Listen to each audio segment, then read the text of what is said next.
जेवणामध्ये वरण आणि भात तर सर्वांनाच आवडतो, परंतु या प्रकारे डाळ आणि पालकची भाजी तुम्ही कधी खाल्ली आहे का हो?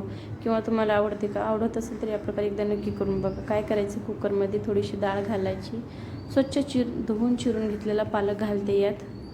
त्यानंतर घालणार आहे थोडीशी हळद, एक पळी तेल आणि पाणी घालून आपल्याला याचं झाकण बंद करायचं आहे आणि 2 ह्याच्या शिट्ट्या घ्यायच्या आहेत. इथं दुसरीकडे कढईत मी घालते 4 मिरच्या, थोडासा लसूण आणि तेल घालून आपल्याला याला थोडंसं भाजून घ्यायचं आहे.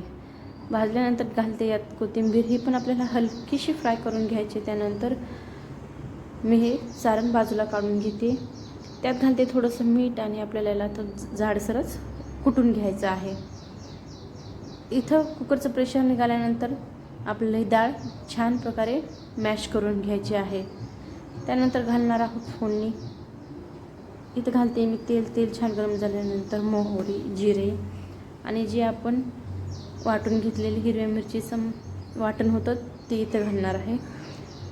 छान फ्राय झाल्यानंतर घालते आहे थोडेसे शेंगदाणे, हळद छान तेलात मिक्स झाल्यानंतर डाळ आपण यात घालून घेणार आहोत. जर जास्त घट्ट वाटत असेल तर तुम्ही यात पाणी घाला, नसेल तर काहीच गरज नाही. चवीपुरतं मीठ आणि तयार आहे आपली भातासोबत किंवा भाकरीसोबत तुम्ही ही डाळ पालकची भाजी खाऊ शकता.